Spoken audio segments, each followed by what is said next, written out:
Hay que decirle, el Papa enseña lo que Cristo nuestro Señor enseñó siempre. No, por eso no es. Estudia la historia. Uno le dice, usa la razón, pero no usan la razón.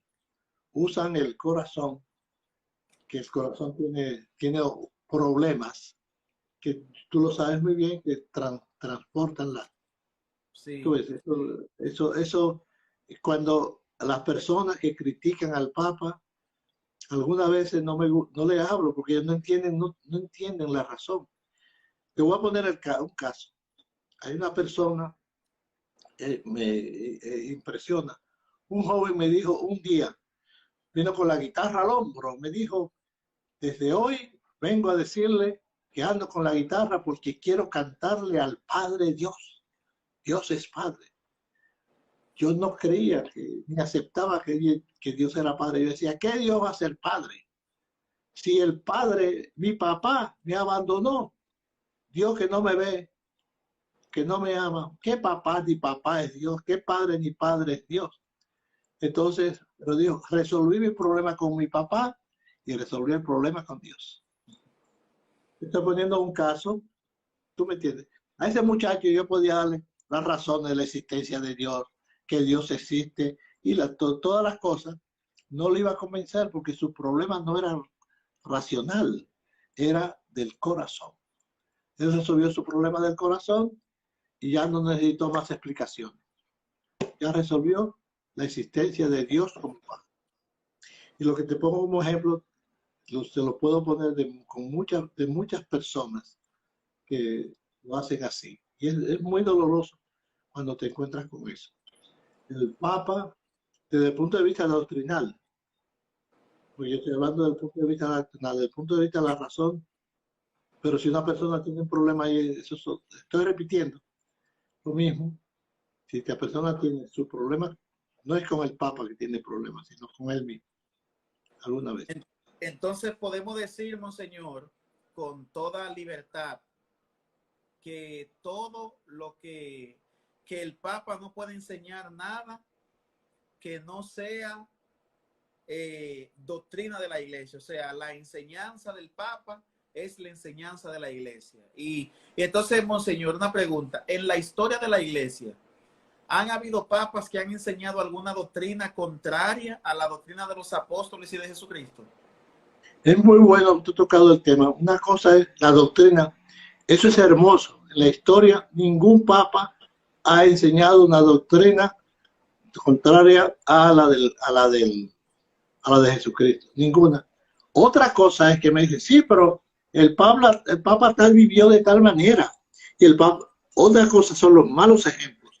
Pero un Papa, digamos, vamos a poner al caso, un Papa, como ha habido papas, que se acuesta con una mujer, no va a enseñar que se debe acostar con una mujer. Son dos cosas. El del mal ejemplo, le pasa lo de Judas. Si a Jesucristo le falló Judas, también hay papas que le fallan en la práctica, en el ejemplo que no deben dar. Y evidentemente es un escándalo. Y ese mal ejemplo de ese papa hace mucho daño y queda en la historia. Esas son justificaciones que hace la gente, pero un papa nunca, un papa, pongamos, teóricamente, se puede acostar con una prostituta, pero tamás te va a decir que la prostitución es buena, porque el papa sabe que Jesucristo enseñó que la prostitución es mala, y así todo. No O sé, sea que hay que separar la conducta, como usted dice, los malos ejemplos de la doctrina. Que una cosa es un mal ejemplo y otra cosa es una mala doctrina. así es, una cosa es mal ejemplo. Jesús mismo lo decía hasta a los fariseos, hagan lo que ellos dicen, pero no hagan lo que ellos hacen. Lo hermoso del Papa es que durante 2000 años, eso es un testimonio tremendo. Tú sabes que 2000 años el Santo Padre nunca ha enseñado nada fuera de lo que la iglesia enseña, la comunidad de iglesia. Permítame que yo diga esto, a la gente dice, ¿quién es que manda en la iglesia? O el Papa, es igual que ustedes los casados. ¿Quién manda en tu casa? Sí, ¿aló? En mi ¿Quién casa manda la mando casa? yo. En mi casa se hace Pero, lo que yo diga. Y y yo tu digo palabra es lo que usted diga, Pamela. esa. Eso mismo le pasa al Papa. Aquí en la iglesia mando yo, pero aquí se hace lo que dice la mujer, porque la iglesia es figura femenina. En la iglesia manda una mujer, que es la iglesia, que es la esposa Monseñor, de... usted sabe que yo soy machista. Y Sí, yo soy un macho. Yo digo, en mi casa se hace lo que yo digo. Yo le digo a ella, dime lo que tú quieres que yo haga. Y yo voy y lo hago. Porque se hace lo que yo digo y yo soy el que hago lo que yo digo. Yo hago lo que ella dice. nos metemos en otro tema, que es la mujer. Tú eres la cabeza del hogar. Y si se mete la pata, eres tú quien la mete. No es ella, eres tú. Como le pasó al pobre Adán, que Eva lo llevó por mal camino, pero el culpable fue Adán. Así que si en tu casa las cosas andan malas, no es de tu esposa Pamela, sino tuya, que es la cabeza. Y lo mismo Monseñor, pasa, ajá. dime, No, no, continúe, termine la idea. no, la idea esa es muy importante, porque la gente oye muchas cosas, muchas críticas contra el Papa. Eso no es de ahora, eso ha sido siempre. Ese es otro tema. Ustedes tienen que poner mucha atención. Recuerden que todo el que murmura, el que critica, algo le pasa. No es objetivo. Algún problema tiene. Sí. Que no resuelve. Monseñor, yo veo que ustedes, yo no sé cuántos años usted tiene de obispo. Yo me fui ordenado obispo en 1989. Voy a Eso se, cumplir 31 años. 31 años. Y yo 32 veo, años. sí, que la edad mía prácticamente, que los obispos, cuando son obispos de una diócesis, ellos escriben a su diócesis, escriben cartas pastorales, escriben documentos en sus diócesis, pero también el Papa escribe documentos. Entonces, hay gente que ha preguntado cuál es la diferencia de algo que escribe un obispo y cuál es la diferencia de algo que escribe el Papa. Y otra pregunta que va de la mano con esa, es una pregunta que alguien hace, que qué es lo que significa la palabra encíclica. Aquí, antes de que usted nos dé unas líneas generales sobre esta encíclica de Fratelli Tutti, luego de esa explicación del Papa, ¿qué significa esa palabra encíclica? O sea, primero, como cuál es la diferencia entre lo que escribe el obispo y lo que escribe el Papa, y qué significa esta palabra que para muchos nos resulta una palabra rara, que quizás no entendemos muy bien, que es la palabra encíclica. Bueno, nosotros, cuando un servidor escribía un documento, era para la diócesis de Higüey, donde yo estuve, y la diócesis de Santiago. Era un documento para la diócesis. Yo era cabeza de una diócesis.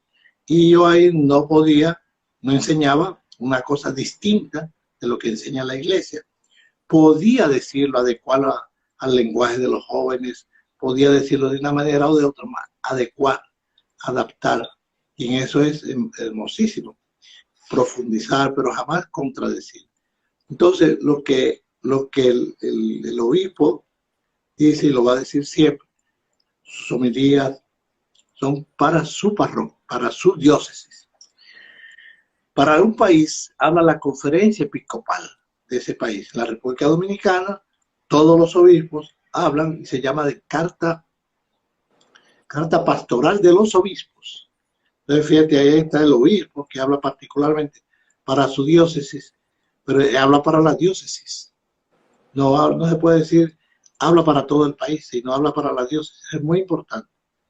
O cuando el obispo reglamenta pastoralmente, porque hay otra cosa, lo que es la doctrina, que es siempre la misma, pero puede tener unas normas prácticas que ayuden a un grupo humano. Esas son normas pastorales, que pueden ser para la diócesis, y si es para que sea para todo el país, tienen que ser los obispos. El Papa es encíclica, que significa una carta universal, una carta que da la vuelta, encíclica en griego. Es carta, una carta que da la vuelta al mundo entero. Eso es lo que viene a Eso es lo que significa, carta que da la vuelta. Carta que da la vuelta. Entonces el Papa... Tomen apunte ahí, lo que no sabíamos ese dato. Encíclica significa carta que da la vuelta. Entonces hay que da la vuelta al mundo, porque los documentos del Papa, hay varios, ¿verdad? Está la encíclica, está un documento pontificio, pero el documento más importante, ahora sí, el documento más importante de un Papa es la encíclica. Y cuando el Papa habla que hace la doctrina, lo que el Papa dice en una encíclica, esa es la doctrina. Y entonces ahí está muy claro. Entonces es muy buena la pregunta. El Papa habla, yo hablaba para la diócesis de Santiago. El Papa habla para el mundo entero. Para Roma y para el mundo entero. Monseñor. Es una pequeña diferencia, ¿no? Entonces aquí vamos a seguir profundizando porque hay otra información que yo creo que es importante. Por ejemplo, el Papa Francisco no escribe libros, pero sí tiene muchas entrevistas por internet, hay entrevistas de él por YouTube, hay rueda de prensa, hay, qué sé yo, mensajes que él ha dado por alguna red social. El Papa Benedicto XVI, el Papa emérito, escribía libros. De hecho, aquí yo tengo un libro del Papa Benedicto XVI, Joseph Ratzinger, que se llama Jesús de Nazaret. Ese libro que escribió el Papa Benedicto. No lo escribió el Papa Benedicto. Espérate, déjame diferenciar. ¿Quién escribió ese libro? ¿Cómo dice la portada de ese libro? ¿Quién lo escribió? Dice Joseph Ratzinger. No el Papa. Benedicto XVI, eso va a desaparecer Benedicto XVI. Joseph Ratzinger es el que escribió, no son las encíclicas de Benedicto. Pero son la misma persona, monseñor. Sí, pero una cosa es cuando yo escribo un libro, no es el obispo de Santiago quien escribe ese libro. Son dos documentos distintos. Una cosa es el documento que yo escribía, que tienen que leerlo, tienen que estudiarlo todos los sacerdotes. Yo escribo un libro y los sacerdotes no tienen la obligación de leerlo, porque es un libro personal. Usted tiene algunos 80 escritos. Así es. Pero esos escritos, ¿quién lo escribe? ¿Ramón de la Rosa o lo escribe el obispo? Ramón de la Rosa lo escribe. O sea que hay una diferencia muy grande. Lo que escribe Ramón de la Rosa y lo que escribe el obispo Monseñor de la Rosa. Así es. Es muy bueno ese tema, porque yo tengo 80 libros, pero hay sacerdotes que no han leído, puede haber sacerdotes que no han leído ninguno de esos libros. ¿Tú me entiendes? Pero los documentos que yo escribía, las cartas encíclicas, es así, las cartas encíclicas para las diócesis, esas sí las leían los sacerdotes y tenían que leerlas en las parroquias. Pero no era, los padres no leen los libros que yo he escrito en la parroquia. Es muy buena la pregunta que tú has hecho y poner el ejemplo de Cardenal Ratzinger. Una cosa son los libros que le escribe y otra cosa son las encíclicas que él escribió. Tienen un peso. Sí, monseñor, entonces una pregunta en atención a eso. Supongamos, hubo una encíclica que escribió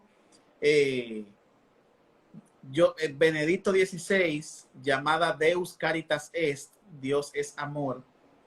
Y está el libro que yo acabo de mencionar. Él se puede equivocar escribiendo su libro Jesús de Nazaret, pero no se puede equivocar escribiendo la encíclica Deus Caritas Est. Tú lo has dicho. hipotéticamente, el Papa Cardenal Ratzinger no se ha equivocado en lo que enseña en sus libros, pero hipotéticamente se puede pensar que él se puede equivocar en un libro, pero no en la encíclica. Está bien dicho eso. ¿Y a qué se debe eso, monseñor?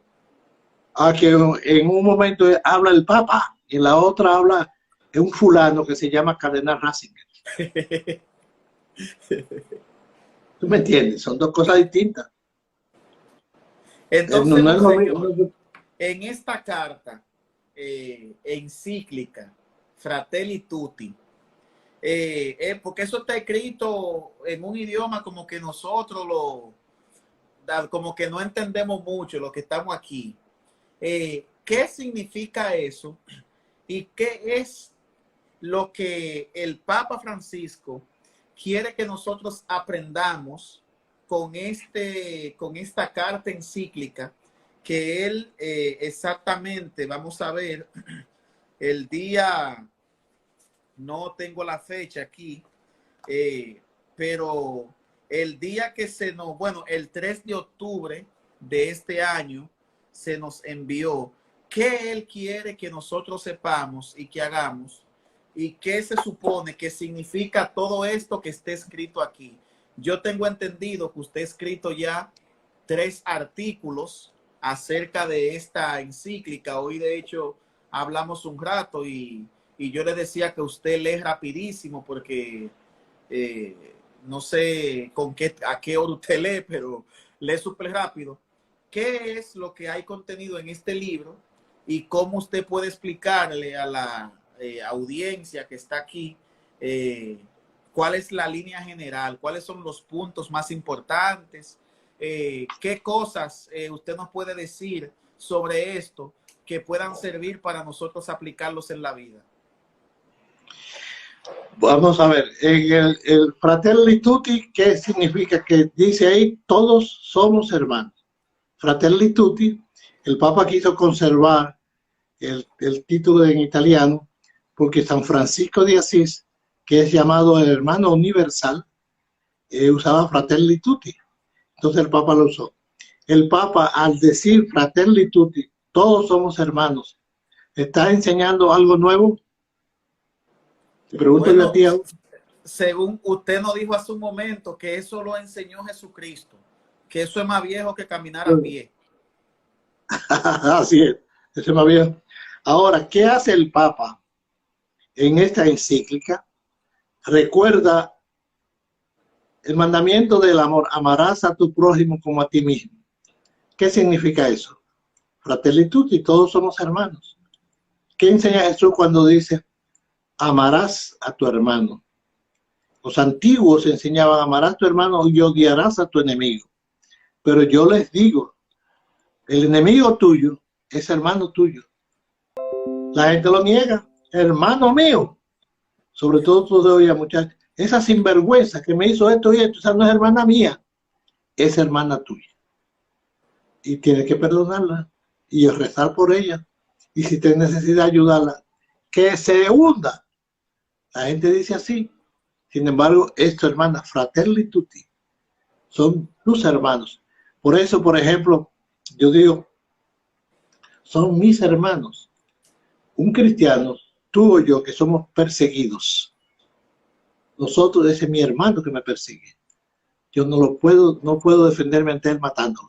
Como cristiano, como hombre, tú haces lo que tú quieras, pero como cristiano, fíjate que nosotros no nos defendemos, sino nos atacan, nos dicen muchas cosas que son falsas, porque son mis hermanos. Esta parte de lo que el Papa, entonces, ¿qué hace el Papa? Volver a recordar que son mis hermanos. Entonces, por ejemplo, los musulmanes están en contra de la iglesia. Muchos de ellos, no todos, sí, pero son mis hermanos, son mis hermanos. Los ateos son mis hermanos, pero ellos no creen en Dios, son mis hermanos. Los luteranos son mis hermanos. San Agustín ya lo decía. Ellos dicen, no son mis hermanos, pero son mis hermanos. Fratelli Tutti viene a significar nada nuevo, que siempre se ha enseñado a través de toda la iglesia.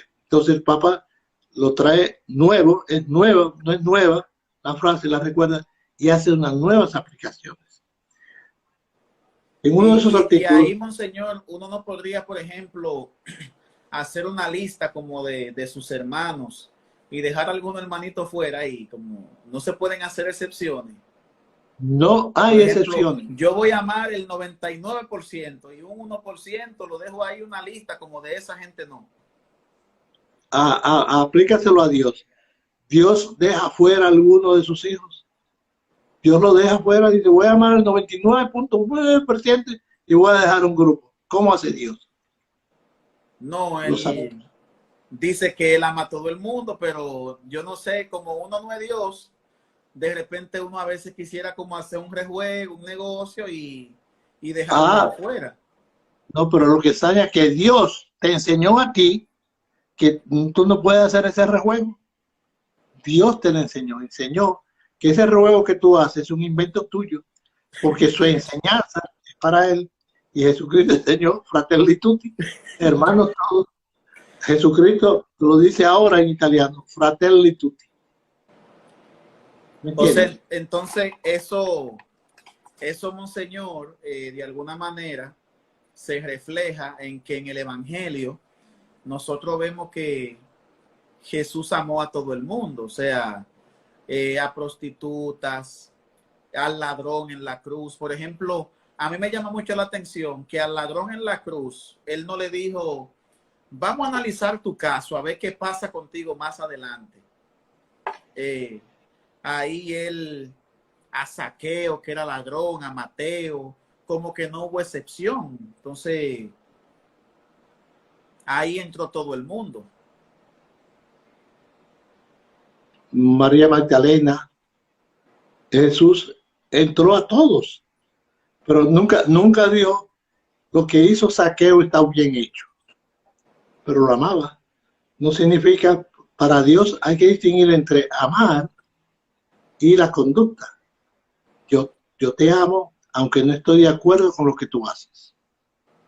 Como el hijo pródigo en el Evangelio, que se fue de la casa libremente porque quería, dame lo mío, lo malgastó. Pero a ese hijo, Dios lo esperaba que él volviera. Lo seguía amando. Lo respetó su libertad. Entonces, eso mismo es lo que también a nosotros, a la gente me va a decir, pero eso no es fácil, monseñor.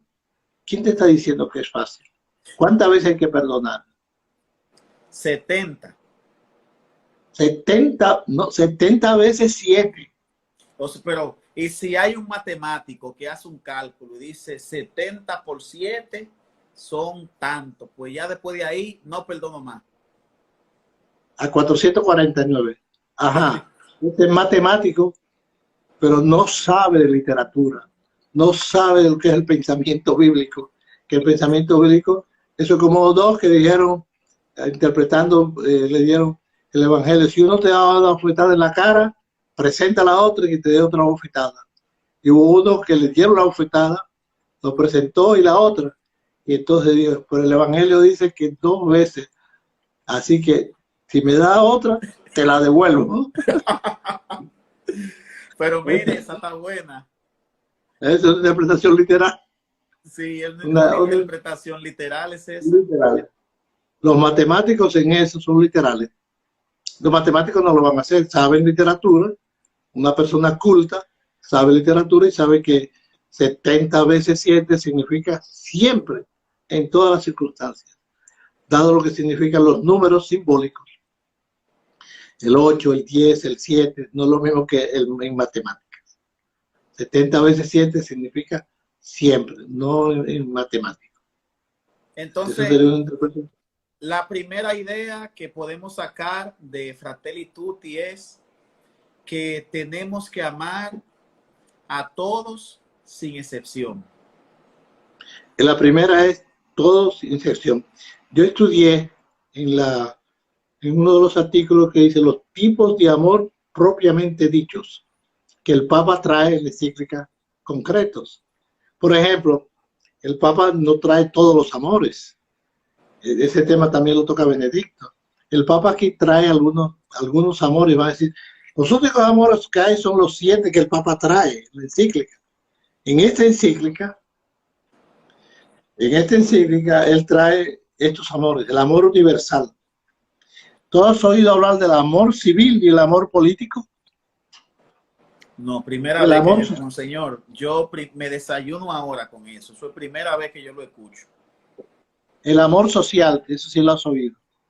El amor efectivo, el amor imperado, el amor de ternura.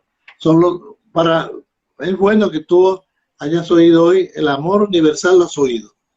Pero el amor civil y político. Es decir, el político está llamado a amar. La política, ya decía Santo Tomás de Aquino en el siglo XIII, que el amor más grande que se puede dar es la política, porque es donde tú puedes ayudar a más gente, lo puedes manifestar. Fíjate qué importante es estudiar la historia de la Iglesia. El Papa no ha dicho nada. Al hablar del amor político, hay que darles encíclica, monseñor, entonces, para que la lean. ¿Cómo? A los políticos hay que darle la encíclica para que la lean, entonces. Sí, pero hay que dársela y enseñarla. Entonces, ahora a los políticos cristianos le estamos diciendo que su amor es amor político. Y le estamos enseñando que el amor político es un amor social. Amor social. Pero algunas veces nada más yo creía que para mucha gente el único amor que existe entre el hombre y la mujer. El Papa no habla en esta encíclica del amor entre el hombre y la mujer. Y no solamente hay algunos que para algunos la palabra amor es el amor sexual nada más. Tú me amas, acuéstate conmigo. Y ya, el Papa habla, imagínate, el amor civil y político. ¿Qué le está diciendo a los políticos? Que se acuesten con todos los dominicanos. Está diciendo que tienen que amar a todo dominicano. Amor político es amar a todo dominicano. Y eso lo pedimos políticamente. Cuando hay una discriminación política, es uno de los males que hemos sufrido en la política. Que el amor, amas a este y le das el trabajo, el puesto. Estamos sufriendo continuamente eso. Amor civil y político. Amor social. El amor social. Existe amor entre los esposos. Existe amor de padre, amor de hijo, amor de hermanos. Son tipos de amores. Existe amor de abuelos. Son diferentes tipos de amor. El Papa no trata de esos tipos de amor, pero trata el otro tipo de amor, el amor social, que es más allá del amor que se da entre las parejas, que el amor que se da en las familias, el amor que se da entre los individuos. El amor, nosotros conocemos el amor de amistad. El amor del político no puede ser amor de amigos. Tiene que ser un amor social. Aprendí algo nuevo hoy, monseñor. No sabía eso del amor social.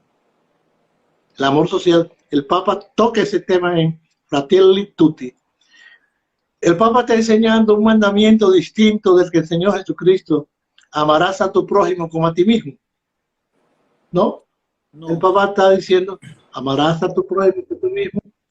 El prójimo que tú tienes en la política, el hombre que tú tienes en la política, ese es tu hermano. Ámalo. Ámalo. Incluso el Papa habla de que el amor político debe ser ternura también. Tratar bien a la gente. Imagínate tú, estos políticos que se viven murmurando entre ellos, haciéndose daño. No es que tú no defiendas tu posición, son dos cosas distintas. Pero una cosa es que no lo ames, que le quieras hacer daño. Amar en ese sentido. Otra cosa es que yo puedo no estar de acuerdo con una posición política, pero de ahí pasar al odio político. Eso es lo que el Papa corrige en esta encíclica. Una de las correcciones es la Fratelli Tutti, hermanos, todos somos mis hermanos. Monseñor, ¿cómo va a ser? Dime. Hay algo muy importante que usted dice, y eso de la diferencia, o sea, por ejemplo, monseñor, la difamación es pecado. Por supuesto. Entonces, si yo no estoy de acuerdo con un político, empezar a difamarlo, hablar mal de él, hacerle una mala propaganda, hacer política en su contra, ¿eso es una manera de yo defender algún tipo de derecho ciudadano o es una manera de yo no manifestar amor por ese político? ¿Qué yo puedo hacer ante un político con el que yo tenga algún tipo de diferencia por su manera de pensar y por mi manera de pensar? ¿Cómo el amor se le manifiesta a un político con quien uno no comparte sus ideales y sus intereses? Te voy a poner un ejemplo que ojalá te pueda ayudar. Una vez un presidente de la República, no voy a decir su nombre, me dijo: Monseñor, usted habló mal de mí. Yo le dije: nunca hablé mal de usted. ¿Cómo que no? En la prensa, yo dije sí. Lo que yo dije fue lo siguiente: que el camino, la carretera entre Santiago y Jánico está mal, está lleno de hoyos. Entonces el periodista dijo que yo dije que el presidente no ha arreglado las carreteras. Entonces el periodista me interpretó. Yo dije que la carretera está mal. Yo no sé si es usted, yo no sé si es el síndico, yo no sé si es el ministro de Obras Públicas, pero la carretera, dígame usted, ¿es verdad o no es verdad? Son los hechos que hay que decir. ¿Es verdad o no es verdad que las carreteras Jánico están dañadas y que hay que arreglarlas? Yo sí. Entonces yo no hablé mal de usted, yo traje el hecho. Entonces está bueno lo que tú acabas de decir. Frente a los políticos son los hechos los que cuentan. La gente habla muchísimas cosas, tú lo sabes, en los chats, y tú le dices: pruebe eso, llévelo a un tribunal para ver si lo puede probar. Puede ser que sea verdad, pero no tiene pruebas. Entonces, difamar, quitar la fama, quitar la fama no, son los hechos. Esta carretera está mala y usted hizo los hoyos. Niegue ese hecho. Muy bien. Esta carretera le toca arreglarla y no la arregla. Entonces hay que distinguir entre los hechos.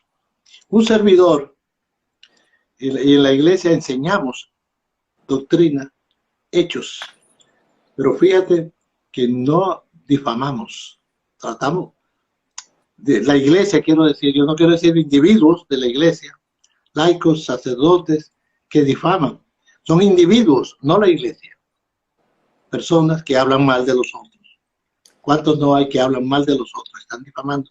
Pero no es la iglesia, son esos sujetos. Son esos sujetos. Entonces, Monseñor, primero, Fratelli Tutti nos habla del amor a todos sin excepción. Todos somos hermanos.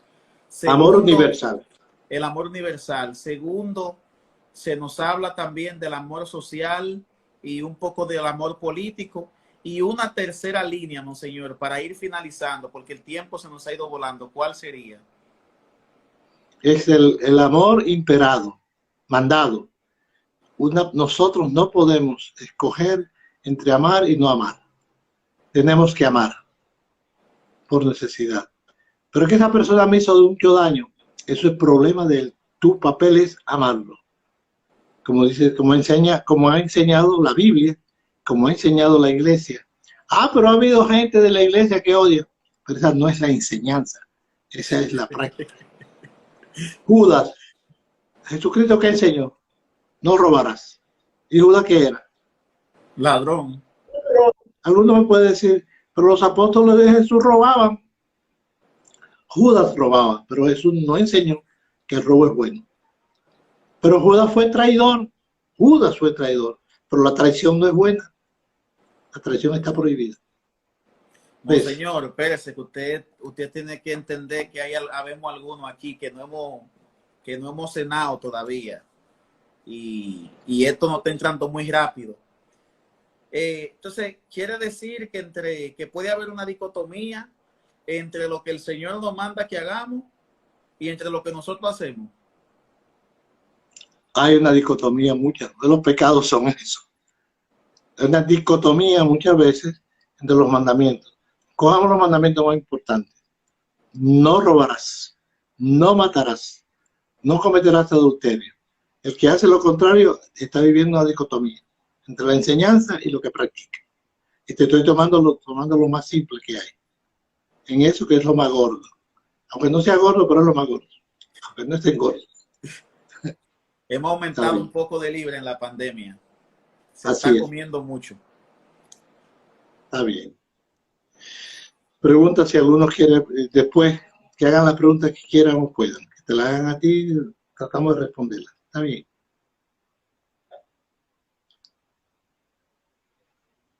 No, anteriormente, primero quiero señalar 3 aspectos que el día de hoy Monseñor ha abordado sobre la carta encíclica Fratelli Tutti de Francisco. Uno es el amor universal, todos somos hermanos. El segundo, el amor social, matizado un poco en la política, el amor político. Y tercero, no hay opción de no amar. O sea, la única opción que tenemos es amar. Si hay alguno que tiene alguna pregunta para Monseñor, pues la coloca para nosotros, para yo entonces leerla y hacérsela en estos minutitos que nos quedan.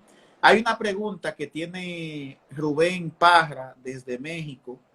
La pregunta es, ¿una encíclica es dogma de fe? Una encíclica no es dogma de fe, pero está inspirada en la fe. ¿Me entiendes? Una encíclica trata de los dogmas de fe. ¿Me entiendes? Los dogmas de fe, cuando... Es buena la pregunta, ¿eh? Una encíclica refleja la posición oficial de la Iglesia en esos tiempos, basada en los dogmas de fe. Una encíclica se basa en los dogmas de fe. Entonces, una aplicación, las encíclicas, si ustedes observan, son enseñanzas para los tiempos, unos determinados tiempos. La pregunta es muy buena, porque, por ejemplo, cuando la Iglesia declara un dogma de fe, y entonces ahí, tú sabes lo que hace el Papa, que consulta a la Iglesia entera. Nunca declara un dogma de fe sin consultar a la Iglesia. Es muy hermoso toda esa tradición de la Iglesia en ese sentido. Y que el Papa está hablando ahora de otro tema, la sinodalidad, que es tener sínodo, significa tener en cuenta a todo el mundo. Nosotros, el Papa es cabeza de la Iglesia, pero también toda la Iglesia el Papa tiene que contar con los obispos, y los obispos tienen que contar en sus diócesis, con los sacerdotes y los laicos. Nunca se puede, aunque se hacen aplicaciones, hay que tener esas consultas. No se consulta como una gente, escúchame, en un grupo de catequesis, estaban enseñando sobre la doctrina. Mira, esto no se puede hacer. Uno preguntó, bueno, después que hemos hablado sobre el purgatorio, vamos a votar si el purgatorio existe o no existe. Ahí no se vota, sino el purgatorio existe. De que vamos a ver el infierno. ¿Quién? Levanten la mano los que creen. Ok, no, el infierno. No que creen, no que creen, no. Que dicen. Dicen. Levanten la mano los que votan y dicen que el infierno que el infierno no existe. Y otra cosa es, ¿me entiendes? Levanten la mano los que creen y no creen en el infierno. Entonces Jesucristo lo reveló. ¿Qué vamos a hacer? ¿Tú me entiendes? Una cosa es la verdad de fe, y otra cosa es, voten la mano, voten la mano, levanten la mano los que digan que el adulterio no existe, que esos son inventos de la Iglesia y del Papa. Eso lo dijo Jesucristo ya. Ahora, levanten la mano los que quieren vivir el adulterio. No levanten la mano, sino, porque habrá gente que no quiere vivir. Monseñor, usted dice que la encíclica es para un tiempo. Y sabemos que hay encíclica que hay muchísima encíclica a lo largo de la historia de la Iglesia. O sea, eso es más viejo que caminar a pie, como usted dice. Pero... La encíclica no es para un tiempo. La encíclica responde a las necesidades de un tiempo, pero no son para el tiempo. Son para siempre las encíclicas. O sea Pero que dos encíclicas no se pueden contradecir nunca. nunca se pueden contradecir porque se contradice el Papa. Ni hay dos Monseñor, encíclicas. pero la ciencia se contradice. ¿Y cómo que dos encíclicas no se pueden contradecir? Eso no es Porque posible. la ciencia no se puede contradecir.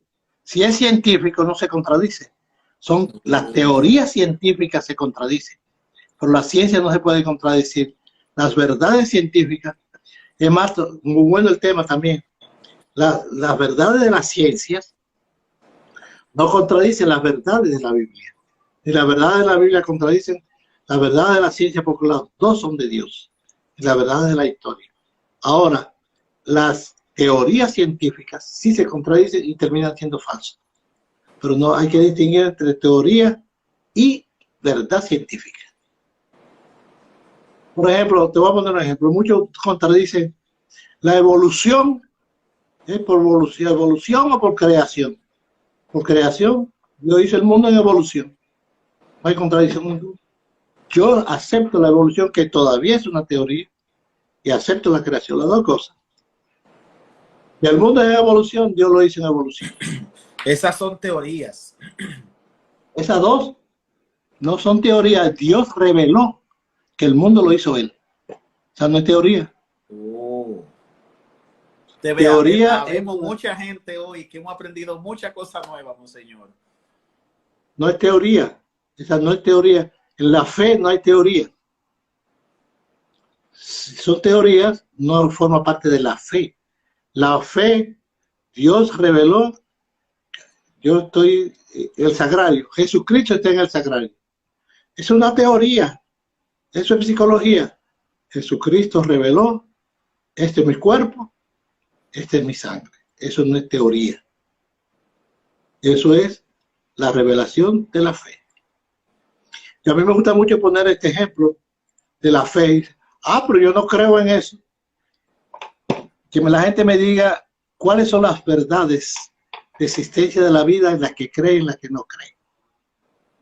Bueno, yo me meto en otro tema ya. Por ejemplo, uno dice, tu papá es tu papá, y tu mamá es tu mamá. ¿Tú lo sabes científicamente o por la fe? ¿Por la fe? Por la fe. A ti te dijeron que ese es tu mamá. Claro, la única que sabe que esa es tu mamá es la partera. La única científica es la partera. Pero después todos los demás somos por la fe. La fe no solamente se refiere a las cosas de Dios. La fe significa yo creo a Jesucristo. Yo creo a los evangelios. Y la vida está llena de fe. ¿Cuántas cosas tú haces en psicología? ¿Cuántas terapias tú haces en psicología? ¿Tú llegaste a esas terapias porque las estudiaste o porque te lo dijeron y tú las aplicas?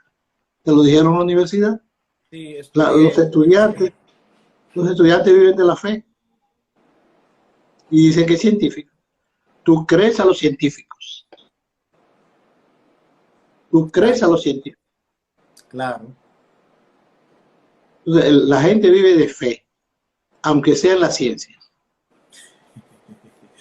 Uno vive de fe, aunque sea la ciencia. Monseñor, llegamos al final. Sí, nos quedan 2 minutos para que Instagram nos cierre la transmisión. Vamos a recibir su bendición y el jueves que viene vamos a continuar con este tema. Quisiera que hablemos un poco, monseñor, entonces, ya que usted ha hablado de la fe y de las verdades, que hablemos de las herejías. ¿Qué son las herejías? ¿Y por qué se le llamaban así? Para entonces entender por qué la doctrina de la iglesia no cambia y es la misma en el tiempo, y lo que hoy en el año 2000 se enseña no contradice en nada aquello que se enseñaba en el siglo V y en el año 1100. Así que recibimos su bendición en esta noche. El siglo V, en el siglo 1100, en el año 100. En el año 100. Vamos a la bendición. Mira, por ejemplo, esta bendición, ustedes creen que la van a recibir. Entonces, las ciencias hoy han demostrado que el que recibe una bendición, la recibe. Pero primero tienen que creerlo, porque el que no cree, no va a recibir la bendición. El que cree que esa es su mamá, va a recibir el amor de la mamá. Entonces la fe que tú tienes se va a probar con los hechos de la mamá. Entonces la fe que yo tengo en la bendición se prueba con yo creo en la bendición, pero yo la doy y la persona recibe la bendición. Pero porque ha creído, tú has creído. Sí, sí. O sea, creen en la bendición y la reciben. Y entonces la ciencia ha demostrado que realmente las bendiciones caen. ¿Caen? Es así. El Señor esté con ustedes. Y con tu espíritu. Que el Dios de las bendiciones los llene de bendiciones. Que el Dios de la paz los llene de su paz. Que el Dios del amor los llene de su amor en todos los aspectos del amor. Que el Dios del amor los llene del amor a todos los hermanos. Del amor universal. Y del amor a todos los hombres. Que el Dios de la alegría los llene de alegría. Y los haga instrumentos de paz, los haga instrumentos de amor, instrumentos de bendición. Que la bendición de Dios Todopoderoso, Padre, Hijo y Espíritu Santo, descienda sobre ustedes y permanezca para siempre. Amén. Buenas noches, Monseñor.